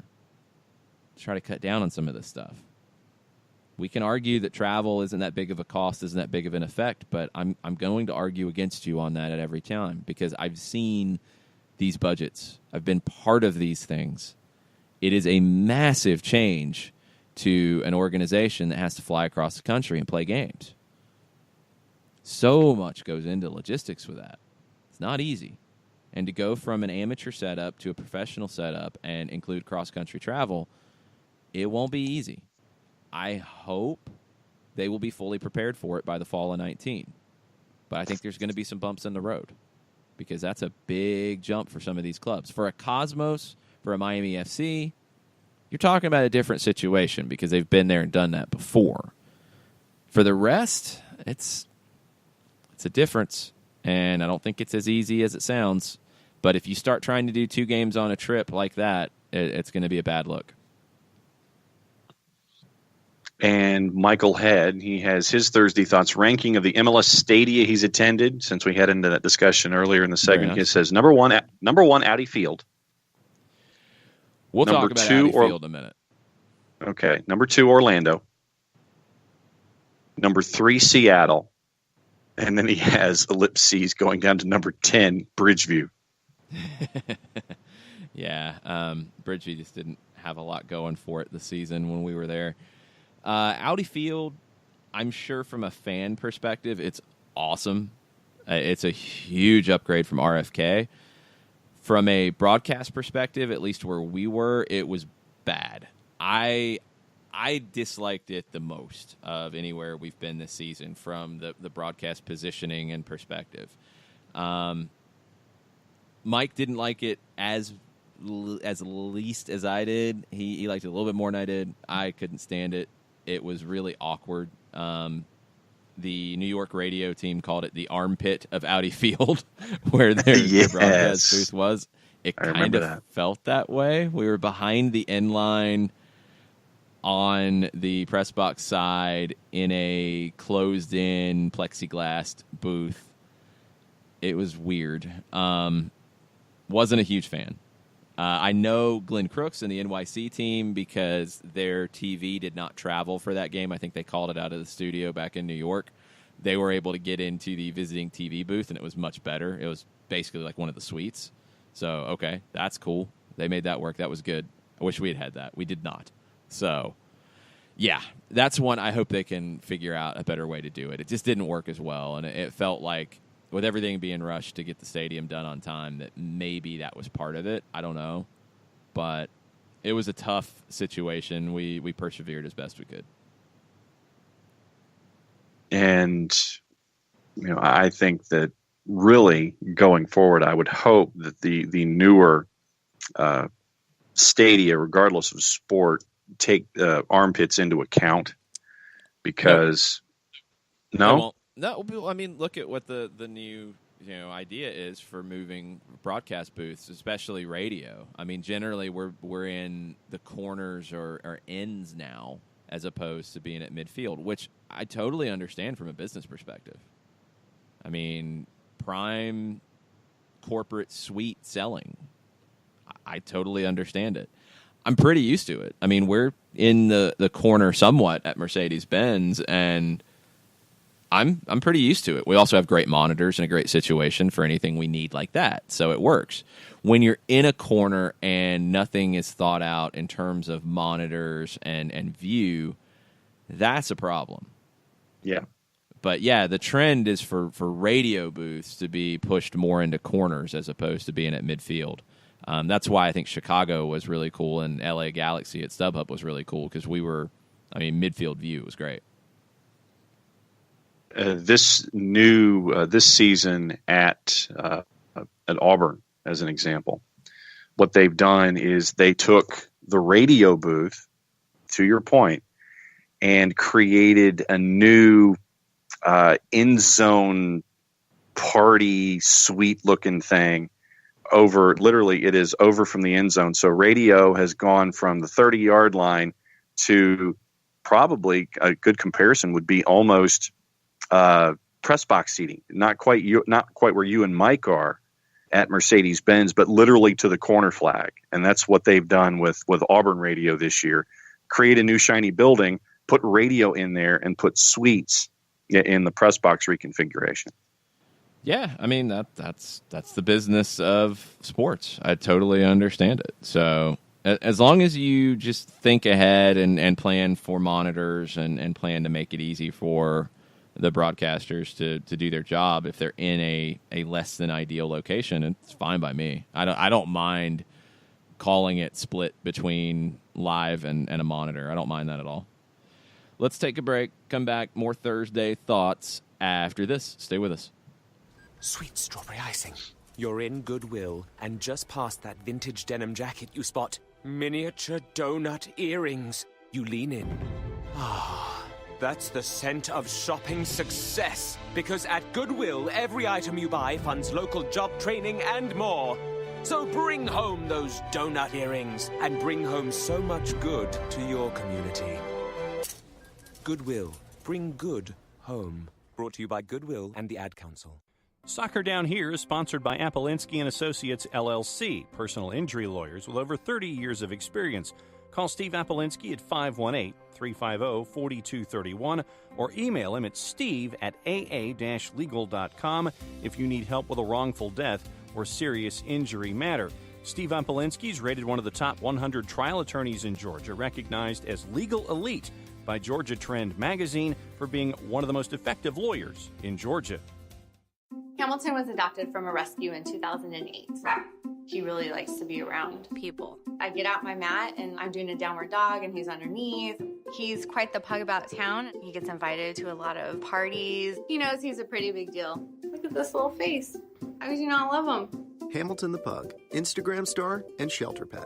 Amazing adoption stories start in shelters. Visit theshelterpetproject.org to find a pet near you. Brought to you by Maddie's Fund, the Humane Society of the United States, and the Ad Council. As a business owner, you know that every year brings new challenges and opportunities. The success of your business demands expertise and focus. And Country Financial can help you keep that focus by helping ensure you have the right insurance protection in place to meet your goals. Jason Wright can help you create a customized insurance plan that has coverages designed just for your business. Give Jason a call at 678-568-6871 or reach him on Facebook at Jason Wright Agency. Coverages vary by state. Policies issued by Country Mutual Insurance Company, Bloomington, Illinois.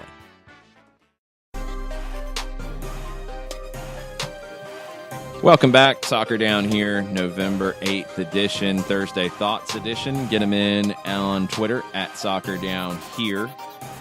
The Chattanooga Red Wolves, who will be introducing their crest and updates on their stadium next week, have announced that Irish footballer Stephen Beattie has joined their roster for the 2019 season, coming from Cork City FC. Beattie was a 4-year starter at Northern Kentucky University, All-American, played with the St. Louis Lions and Cincinnati Kings of the PDL. He's also played in Iceland as well with Tindastóll FC.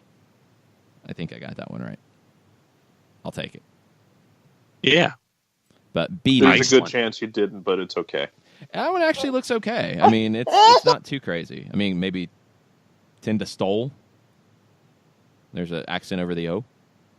Tindastóll, yeah. No, it's not umlauts. It's an accent. No. Okay.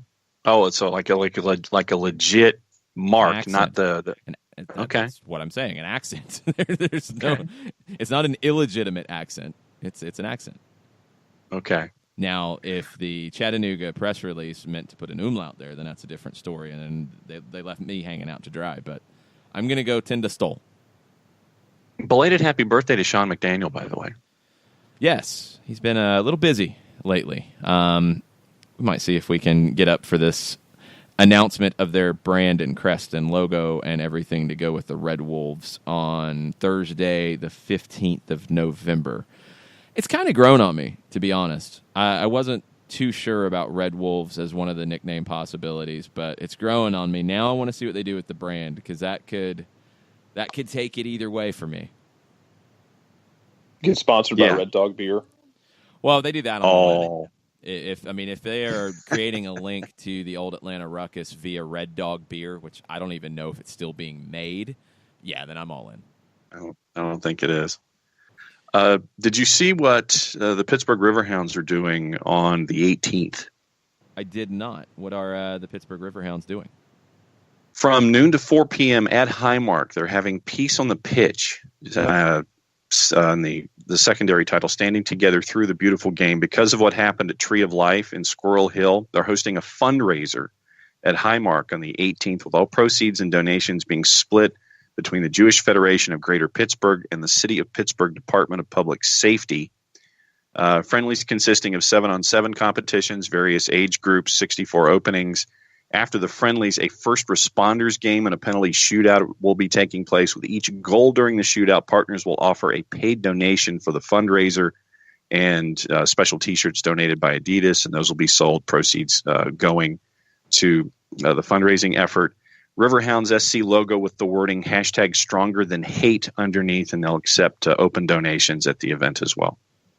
Very cool. Very cool for Pittsburgh to drive that via the Riverhounds.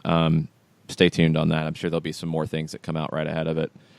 Doug Robertson just tweeted out a little bit ago. He is told no suspensions will be happening for the second leg of NYC in Atlanta. I didn't expect anything. I mean, you can show all the video you want. You're not going to retroactively suspend David Villa going into the second leg of a conference semifinal for stuff that wasn't called on the field. It's just not going to happen. So no suspensions upcoming. The disciplinary committee doesn't get involved in very much in the postseason because of that, because it would be absolute ridiculous drama if they did. I think they only get involved in cases where it is a multiple game suspension that would happen. And there's nothing there that's going to cause it. So there you go. And that was the one thing I wanted to ask Felipe about, but obviously we ran out of time, was about the chippiness that went down and David Villa. That was the one thing I forgot to ask him about when he was on. I'll have to ask him about it when I see him on the weekend. I mean, there's not much to dig into with it at this point. I think we've went round and round about it, where you're able to do things on the field. You're going to do things on the field. And I think Villa knows at this point in this league that he's going to have some leeway from a lot of referees. Now, if there's a referee who is not going to care about it, that's Mark Geiger. And Geiger's a guy who would not have a problem having that video isolated of him pulling out the red card and showing it to David Villa.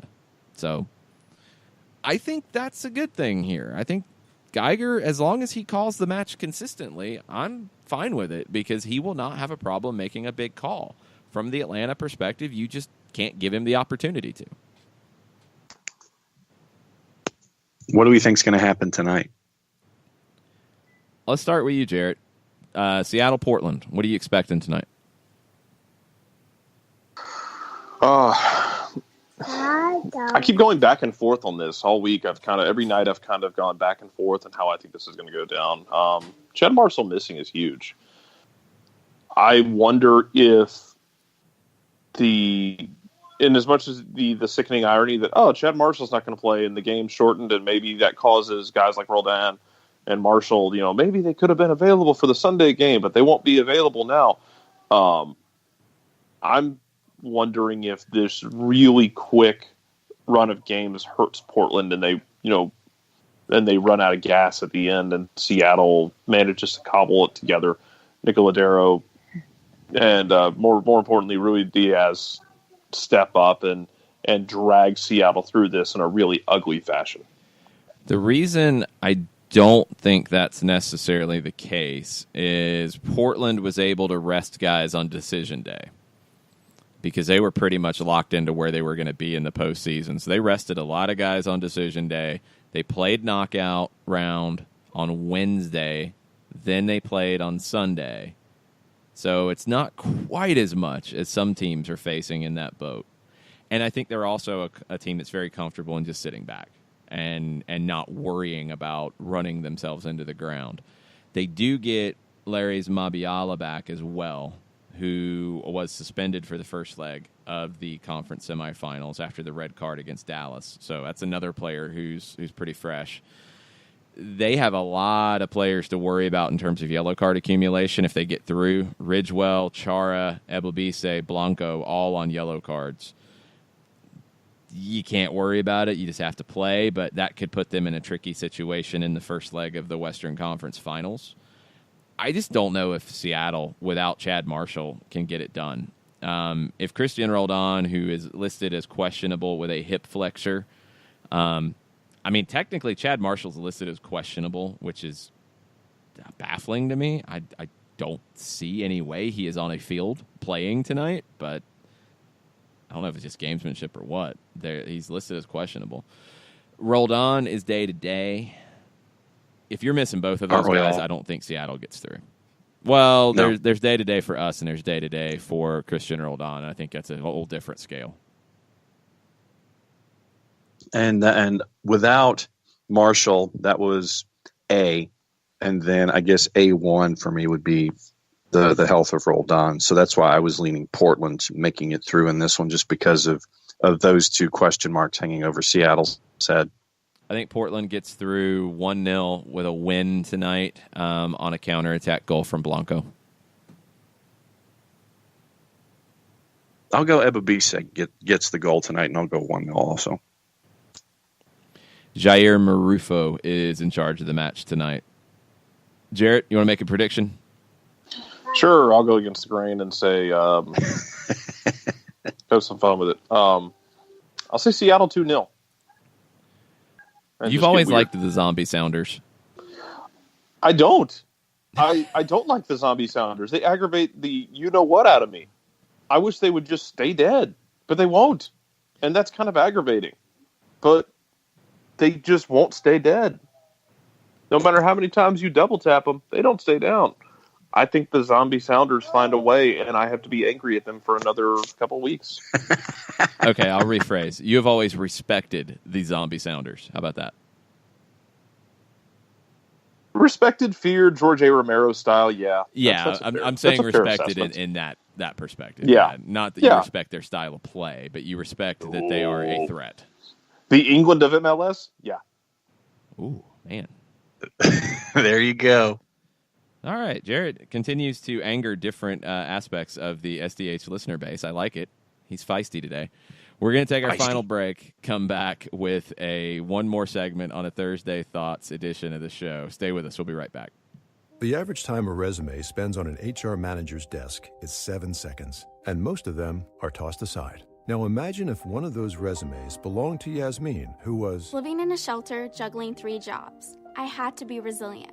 That's something that you can't teach. We rely so much on a resume, yet it could never tell the full story of someone who had to be independent and take initiative. And that's how I handle every project I get. Discover new ways to develop great talent at gradsoflife.org. Brought to you by Grads of Life and the Ad Council. We know that every driver is different, and a one-size policy does not fit all. That's why Country Financial offers a variety of discounts, so you get the coverage you need and the savings you deserve. From good driver to good student, multi-policy to multi-car, we've got a discount to suit every driver. Call Jason Wright at 678-568-6871 today to see what you could save. On Facebook at Jason Wright Agency or by phone at 678-568-6871. Discounts vary by state. Policies issued by Country Mutual Insurance Company, Country Preferred Insurance Company, or Country Casualty Insurance Company, Bloomington, Illinois.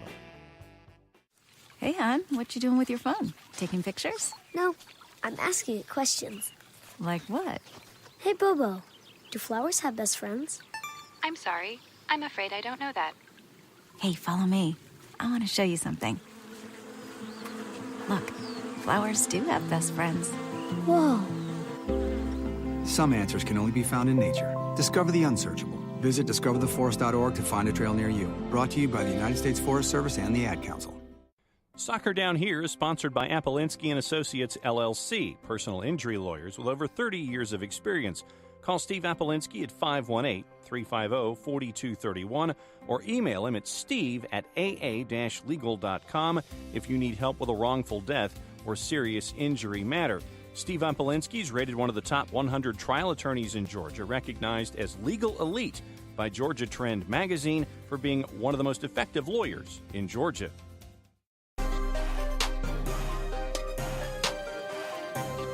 Welcome back. Final segment, Soccer Down Here, November 8th edition. Jason Longshore, John Nelson, Jarrett Smith with you this morning. Question on the Twitters from Michael Head, John. Hashtag Thursday Thoughts. Did y'all see that Rooney will play versus the USMNT only, i.e. not England's second match? Why not the same for MLS playoff team members? Question mark. It's a different situation. I mean, Rooney is not part of the England national team setup at this point. This is a testimonial match in a lot of ways for his foundation as well. So he's not a member of the team, essentially, is the way they're doing this. And he's coming into play in this as a special ceremony for his service. It wouldn't surprise me if MLS playoff team members aren't playing in the second game of the series, but to compare it to Rooney, it's just two different things. John, you were saying that TalkSport was all bent out of shape about Rooney being called in for this? Yeah, they weren't quite all that accepting about the notion of, okay, well, he was no longer playing, no longer having anything to do with national team duty, so he shouldn't have this match. Do they understand the concept of a testimonial match? I would think they would. It's part of the You soccer would think culture. so. Yeah. But they were just all in an absolute lather over the selection in the first place and then him being involved in the match. It's like, well, so you're no longer in, but they'll call you back in for this one-off. And they just absolutely set TalkSport sideways. It was people yelling at each other for minutes at a time with rant upon rant about, yes, he should, no, he shouldn't, yes, he should, no, he shouldn't. I'm sure that there were things thrown, but we couldn't see it because it was radio. So I honestly don't know if they understand what this is then. Like, this is a match that has been dedicated to the Wayne Rooney Foundation. It's in the announcement. This will see the former England captain earn his 120th and final cap. The match is now a fundraiser for his foundation. 120 caps.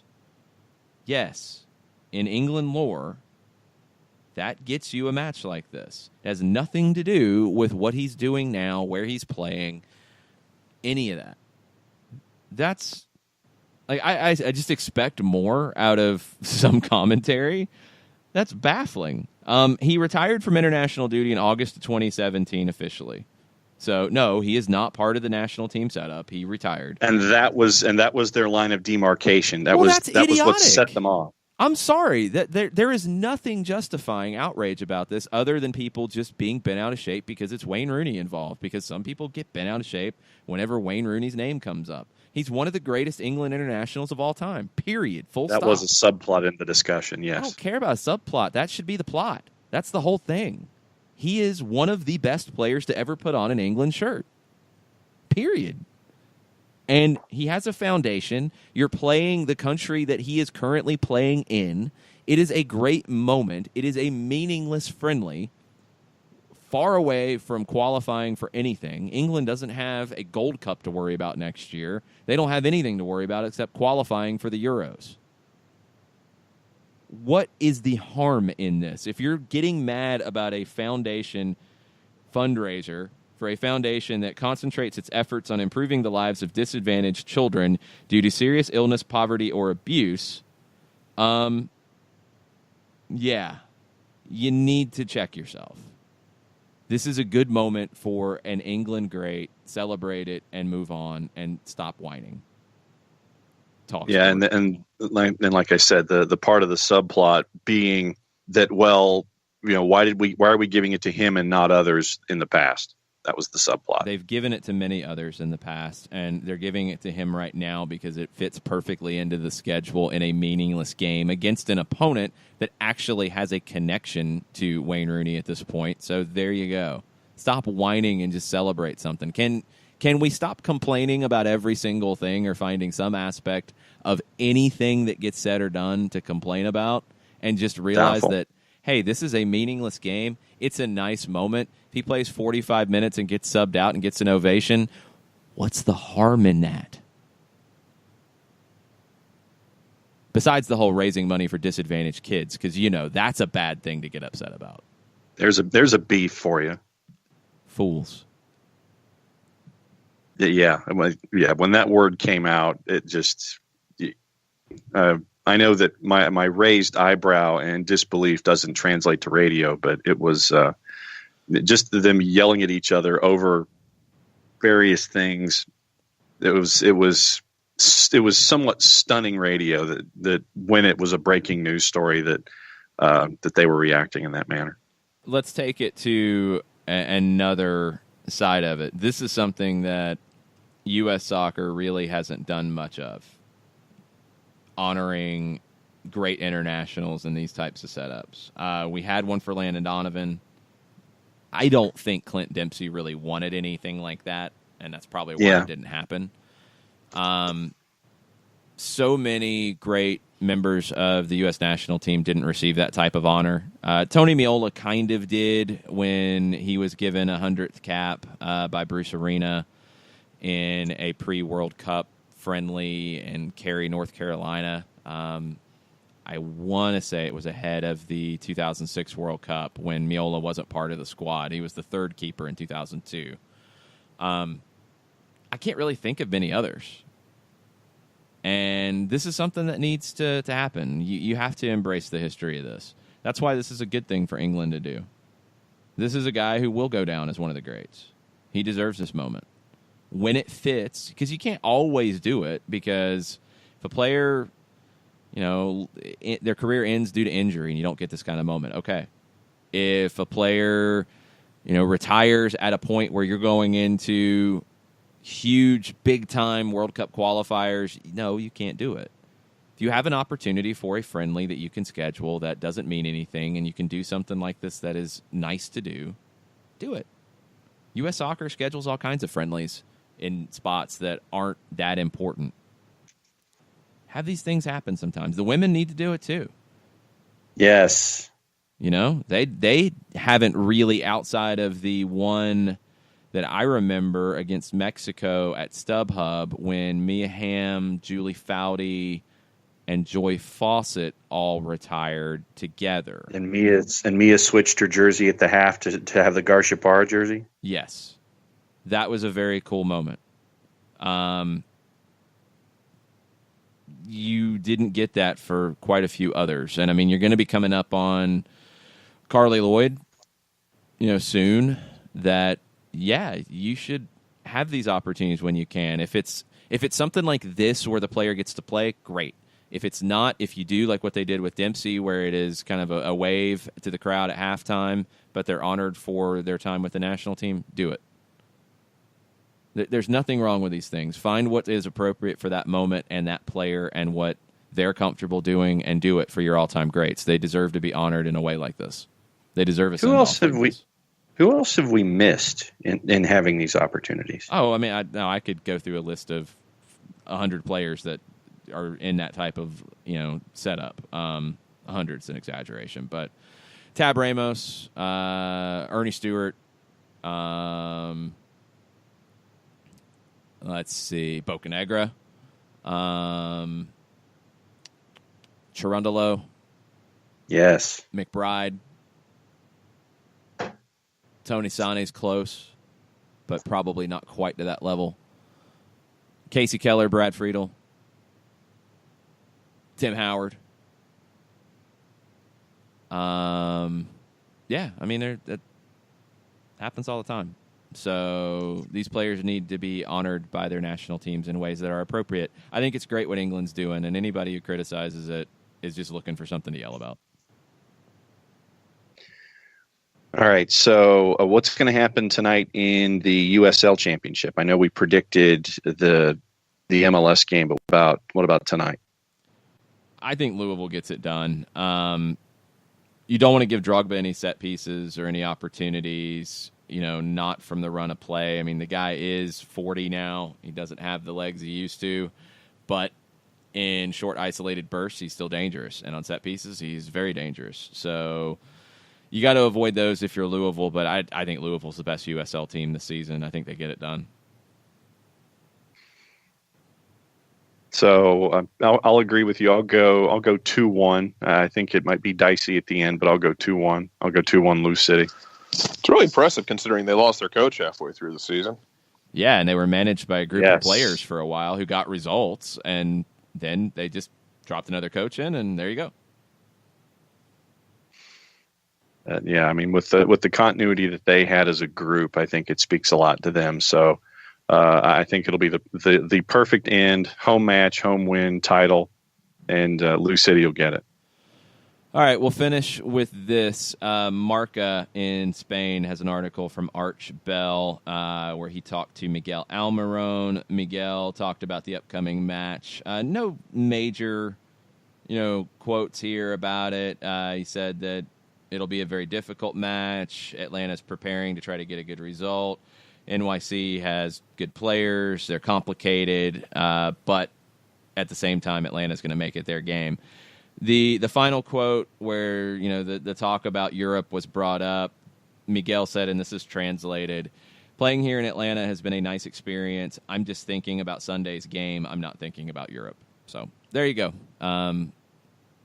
We'll get deeper into this. We'll talk about tactics. We'll talk about all the different things that could happen on Sunday at Mercedes-Benz Stadium tomorrow. We'll also talk about Seattle and Portland and Louisville City and Phoenix from tonight. Tomorrow morning, 9 a.m. on the Soccer Down Here app, on soccerdownhere.net, and on Spreaker. Until then, mucha plata, y'all. Mucha plata, y'all. Whoa, wow. That's definitely the way to do it. Mucha playoffs, y'all. See you tomorrow.